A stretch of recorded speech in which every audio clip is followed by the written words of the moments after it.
এখন আমি এসেছি শালকিয়া সম্মিলন পার্কে, যেখানে প্রায় আমাদের শালকিয়া প্রায় 10 বছর পরে মেলা বসেছে।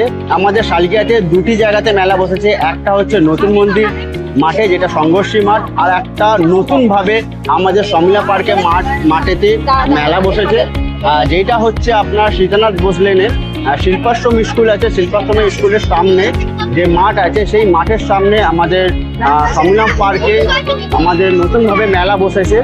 এইটা প্রায় শালকিয়াতে 10 বছর পরে আমাদের শালকিয়াতে মেলা বসছে। আগে আমাদের মেলা বসতো সংঘর্ষী মাঠে, যেটা হচ্ছে নতুন মন্দিরের কাছে, কিন্তু এখন বসেছে সম্মিলন পার্কে।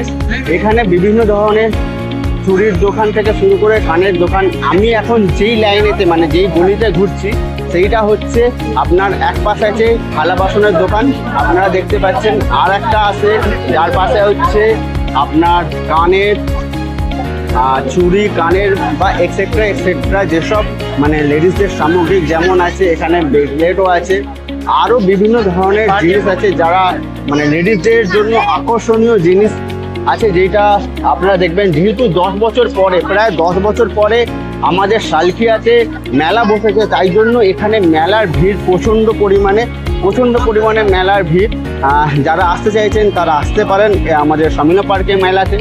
এখানে প্রচণ্ড ভিড়। আর মেলার যে নাকরদোলার সেগমেন্টটা আমি একটুখানি পরে দেখাচ্ছি আপনাদেরকে। মেলাতে শুধু আমি আসিনি, আমার সাথে এসেছে আমান এদিকে, আর এদিকে আছে শান্তনু। এরা দুজনও আমার সাথে মেলায় এসেছে, আরও এসেছে আমার ওয়াইফ এসেছে, আমার মেয়ে এসেছে, আর তার মাসি এসেছে, আর তার পিসিও এসেছে, এরাও এসেছে। আপাতত আমরা লেডিস যে সেকশন আছে সেই লেডিস সেকশানেতে ঘুরছি, কারণ লেডিসরা এসেছে তো লেডিসদের সঙ্গে ঘুরতেই হবে, না হলে ঘরের বাইরে শুতে হবে, এরকম সমস্যা। তো যেহেতু প্রায় 10 বছর পরে আমাদের শালকিয়াতে মেলা বসেছে, যার জন্য আজকে আবার সানডে, যার জন্য মেলায় ভিড় অতিরিক্ত, মানে পা ফেলার জায়গা নেই। আর সবচেয়ে ভালো মেলার সুবিধা করেছে কি, এখানে যদি বৃষ্টি হয় কাদার মধ্যে আপনাকে ঘোরাঘুরি করতে হবে না, কারণ নিচুতে করেছে কি আপনাদের প্লাইবোর্ড বিছিয়ে দিয়েছে, তো কাদা বলে কিছু নেই। আপনারা মেলায় বৃষ্টি হলেও আসতে পারেন, কারণ মেলাতে কাদা নেই, মেলাতে কোনো রকমভাবে কাদা নেই। এখানে বিভিন্ন ধরনের দোকান অবস্থিত আছে, যেমন বলতে পারেন আপনার হাট থেকে শুরু করে বাসনের দোকান শুরু করে আপনার ক্লিপের দোকান থেকে শুরু করে সব কিছু, বাচ্চাদের খেলনা সামগ্রিক ভর্তি হয়ে আছে।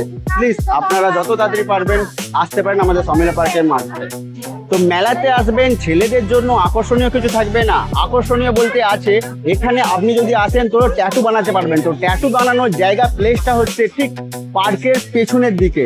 তো এখানে ভাই আমার মানে দাদা যে আছে ইনি ট্যাটু বানান।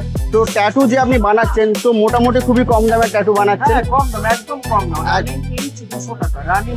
তো রানিং রেঞ্জ। তো আমাদের যাদের ভাইরা ট্যাটু বানাতে ইচ্ছুক, যারা ট্যাটু বানাতে পারছো না, তাদেরকে বলবো মেলায় এসে ট্যাটু বানানোর জন্য শুধু 200 টাকা খরচা করলেই এখানে ট্যাটু বানানো যাবে। মেশিনটা হচ্ছে এখানে আপনারা দেখতেই পাচ্ছেন যে ট্যাটু বানানো হচ্ছে এখনো পর্যন্ত ট্যাটু বানানো চলছে। তো মাত্র 200 টাকাতেই স্টার্টিং প্রাইস। তো আপনারা আসতেই পারেন আমাদের মেলাতে, যেখানে ট্যাটু বানানো হচ্ছে মাত্র 200 টাকাতে। বাচ্চাদের খেলার জন্য আকর্ষণীয় জায়গা হচ্ছে এইটা, যেটা আমাদের মেলাতে উপস্থিত হয়ে আছে। তো বাচ্চাদের খেলার জন্য আকর্ষণীয় জায়গা হয়ে আছে, আর খেলার তো আছে, তার সাথে আছে বাচ্চাদের সঙ্গে বড়রাও বেলুন ফাটাতে পারে, যেটা এখানে উপস্থিত আছে। আরও আছে বিভিন্ন ধরনের যেগুলো আপনাকে, এই গলিটা হচ্ছে বিভিন্ন ধরনের খাওয়ার আইটেম আছে, মোমো থেকে শুরু করে চাউমিন থেকে শুরু করে রোল থেকে শুরু করে আপনার ফিশ ফ্রাই থেকে শুরু করে ফিশ কাটলেট সব কিছুই পেয়ে যাবেন। এখানে পেয়ে যাবেন আরও অনেক কিছু নিত্য নতুন খাবার। আর এই সাইডটায় আছে বাচ্চাদের প্লেগ্রাউন্ডের সাইড, যেখানে আপনি বাচ্চাদেরকে নিয়ে এসে সময় ব্যতীত করতে পারবেন, সময় পালন করতে পারবেন, মানে সময় কাটাতে পারবেন। বাচ্চাদের জন্য আরও এক্সাইটেড জিনিসপত্র আছে। মেলা নাকরদোলায় ভর্তি, মানে অনেক ধরনের নাকরদোলায় ভর্তি, বিভিন্ন ধরনের। এখানে আছে বড় রোলার কোস্টার, আরো বড় রোলার কোস্টারের মধ্যে আরো কিছু আছে। পুরো এই যে গলিটা দেখতে পাচ্ছেন, এই গলিটা পুরো একদম নাকরদোলাতে ভর্তি। আমরা খাবারের দোকানের সামনে দাঁড়িয়ে আছি, কিন্তু খাচ্ছি না, কারণ খাবার পয়সা নিয়ে আসেনি। আমরা শুধু এসেছি মেলা ঘুরতে, আমরা খেতে আসিনি, আমরা খাবারও খেতে আসিনি, আমরা মেলার মধ্যে নাকরদোলাতেও চাপতে আসিনি। কি মামা, আমরা নাকরদোলাতেও চাপতে আসিনি, আমরা শুধু এসেছি ঘুরতে। আর মামা আমরা খেতেও আসিনি, নাকরদোলাতেও আসেনি, তাই তো? নাকরদোলা ঘুরতে আসেনি, আমরা শুধু মেলায় ঘুরতে এসেছি, তাই তো মা? সবাই খাচ্ছে। এটাকে কি বলে, আলু দিয়ে যেটা করা? হ্যাঁ আন্তন, ওটাকে কি বলে? আমরা নামও জানি না, আমরা খাবো কিভাবে? আলু দিয়ে, হ্যাঁ পটেটো চিপস। আচ্ছা আচ্ছা, পটেটো চিপস আমরা তো জানতাম যে আমরা পটেটো চিপস মানে জানতাম তো যেটা আমরা ঘরে খেয়ে এলাম, মানে আলু ভাজে এইটাকে এখন 50-60 টাকা করে মানে দিচ্ছে, সামগ্রিক দিচ্ছে ওর মধ্যে, কিন্তু আমার মনে হয় না ওইটা একদম একদম ফুড বিজনেসে সবচেয়ে ভালো বিজনেস। আর এখানে ঘুগনিও বিক্রি হচ্ছে, ওরে বাপরে বাপ, ফুচকাও আছে, আরো অনেক কিছু আছে। এখানে বা সব জিনিসও আছে।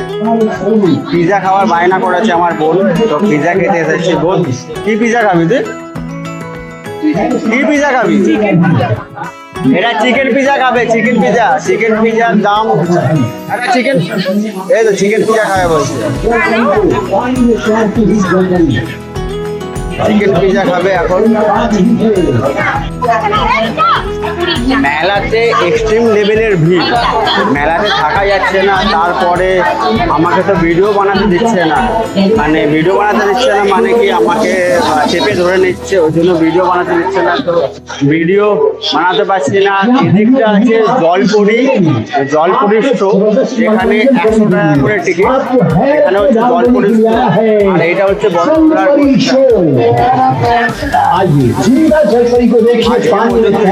ব্লগ, পরের ব্লগ আর নতুন ভিডিও দেখার জন্য আর ফলো। সারা মেলা ঘুরে আমরা খেতে এসেছি বাইরে। মেলাতে খাবার রকম ভাবে জায়গায় ছিল, কত কত বললি 45 ছিল না, তার জন্য আমি সবাই বাইরে এসে খাচ্ছি। Chicken pizza, pizza chicken pizza দুটো কাটলেট বলেছিলাম।